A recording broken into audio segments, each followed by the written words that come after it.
Hi అండి. ఇక్కడ నేను సింపుల్గా త్వరగా రొయ్యల గ్రేవీ ఎలా చేయాలో చెప్పాను.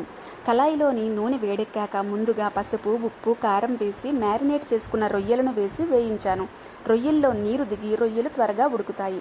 నీరు ఇంకిపోయాక అడుగున నూనె కనిపిస్తుంది. అప్పుడు ముందుగా చేసి పెట్టుకున్న మసాలా ముద్దను వేసుకోవాలి. అల్లం, వెల్లుల్లి, మసాలా దినుసులన్నీ వేసి దీన్ని రుబ్బుకోవాలి. ఇలా అన్నీ రుబ్బుకోవడం వల్ల మంచి రుచి వస్తుంది. తరువాత రుబ్బు పెట్టుకున్న ఉల్లి ముద్దను, పచ్చిమిర్చిని కూడా వేసి వేయించుకోవాలి. వీటిని బాగా కలుపుకోవాలి. మూత పెట్టి కాసేపు ఉడికించుకోవాలి. ఆ తర్వాత రుచికి సరిపడా కారం వేసుకొని బాగా కలుపుకోవాలి. స్పైసీగా కావాలనుకుంటే ఎక్కువ వేసుకోండి. ఇక రొయ్యలు ఉడకడానికి మరొక అర గ్లాసు వాటర్ వేసి 10 నిమిషాలు చిన్న మంట మీద ఉడికించండి. అంతే, రొయ్యల గ్రేవీ రెడీ అయిపోతుంది. స్టవ్ ఆపే ముందు కొత్తిమీర తరుగును చల్లుకోండి. ఉప్పు మ్యారినేట్ చేసినప్పుడే రొయ్యల్లో వేస్తాము. అది